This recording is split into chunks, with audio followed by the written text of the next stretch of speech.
నమస్తే, welcome to our channel.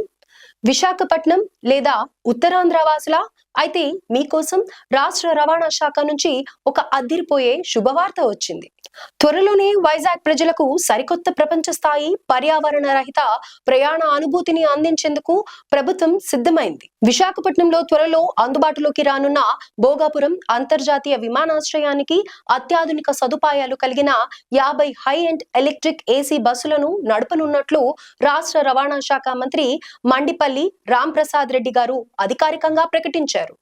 Bhogapuram route Hyderabad Pushpak మోడల్లో ఈ బస్సును లాంచ్ చేయబోతున్నారు.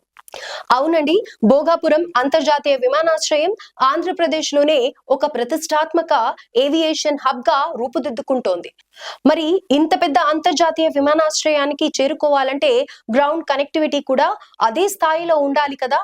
అందుకే హైదరాబాద్ లో ఎంతో విజయవంతమైన పుష్పక్ ఎయిర్పోర్ట్ లగ్జరీ బస్సుల మోడల్ ను ఇప్పుడు మన వైజాగ్ లో ప్రవేశపెట్టబోతున్నారు. ఈ 50 ఎలక్ట్రిక్ ఏసీ బస్సులు పాయింట్ టు పాయింట్ లగ్జరీ ప్రయాణాన్ని అందిస్తాయి.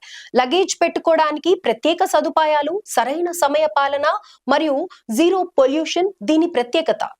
మంత్రి గారు వెల్లడించిన సమాచారం ప్రకారం ప్రాథమికంగా 2 ప్రధాన కారిడార్లలో ఈ బస్సులు నడుస్తాయి.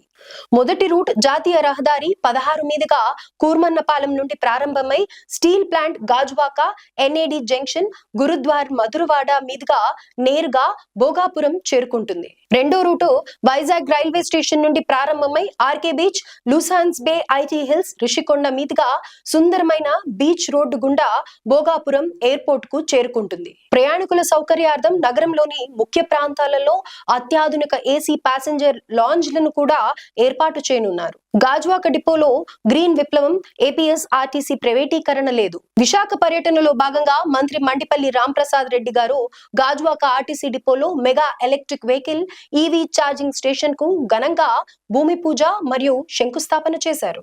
ఈ సందర్భంగా ఆయన మాట్లాడుతూ విశాఖపట్నం నగరానికి మొదటి విడతలో 100 సరికొత్త ఎలక్ట్రిక్ బస్సులను అలాగే 100 సిఎన్జి బస్సులను కేటాయించినట్లు స్పష్టం చేశారు. ఈ 100 ఎలక్ట్రిక్ బస్సుల్లో 50 బస్సులను కేవలం గాజువాక డిపోకే కేటాయించడం విశేషం. ఇక ఇదే సమయంలో ఆర్టీసీ భవిష్యత్తుపై వస్తున్న రూమర్లకు మంత్రి గారు గట్టి కౌంటర్ ఇచ్చారు. ఏపీఎస్ ఆర్టీసీని ప్రైవేటీకరణ చేసే ప్రసక్తే లేదు అని ఆయన తేల్చి చెప్పారు.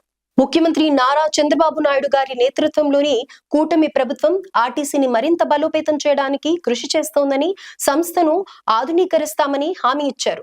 రాష్ట్ర వ్యాప్తంగా దశల వారీగా 3000కు పైగా ఎలక్ట్రిక్ బస్సులను తీసుకురావడమే లక్ష్యంగా పెట్టుకున్నామని, మహిళలకు ఉచిత బస్సు ప్రయాణ పథకం ఎలాంటి ఆటంకాలు లేకుండా కొనసాగుతుందని స్పష్టం చేశారు.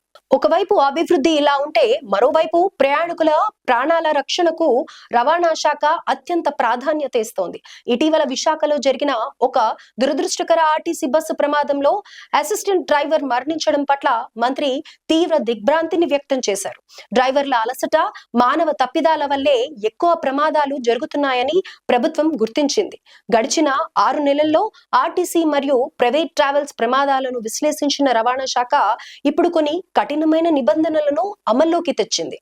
ఖచ్చితంగా 2 డ్రైవర్లు ఉండాలని, రాత్రి వేళల్లో 3 నుండి 8 గంటల కంటే ఎక్కువ ప్రయాణ సమయం ఉన్న ప్రతి లాంగ్ రూట్ బస్సులో తప్పనిసరిగా 2 డ్రైవర్లు ఉండాలి. ఈ నిబంధన ఉల్లంఘిస్తే ప్రైవేట్ బస్సులను అక్కడికక్కడే సీజ్ చేస్తారు. అర్ధరాత్రి ఫేస్ వాష్ బ్రేక్, హైవేలపై 100 నుండి 150 కిలోమీటర్ల ప్రయాణం తర్వాత బస్సులను నిర్ణీత పాయింట్ల వద్ద ఆపి డ్రైవర్లు కిందికి దిగి ముఖం కడుక్కొని రిఫ్రెష్ అయ్యేలా చూడాలి. దీనివల్ల డ్రైవర్లకు నిద్రమత్తు వదిలి ప్రమాదాలు నివారించవచ్చని స్పష్టం చేశారు. డ్రంక్ అండ్ డ్రైవ్ తనిఖీలు కూడా ఆర్టీసీ డ్రైవర్లకు ప్రతిరోజు బ్రెత్ ఎనలైజర్ పరీక్షలు నిర్వహిస్తున్నామని తెలిపారు. గత 2 నెలల్లోనే రాష్ట్ర వ్యాప్తంగా 11,000కు పైగా బస్సులను అధికారులు క్షుణ్ణంగా తనిఖీ చేశారని స్పష్టం చేశారు. సో ఇదండి వైజాగ్ రవాణా రంగంలో రాబోతున్న పెను మార్పు. అటు భోగాపురం ఎయిర్పోర్ట్ కు లగ్జరీ ఎలక్ట్రిక్ కనెక్టివిటీ, ఇటు ప్రయాణికుల ప్రాణాలకు రక్షణ కల్పించే కఠినమైన భద్రతా నిబంధనలు. మొత్తానికి ఏపీఎస్ ఆర్టీసీ సరికొత్త గ్రీన్ విప్లవంతో దూసుకుపోవడానికి సిద్ధమైంది.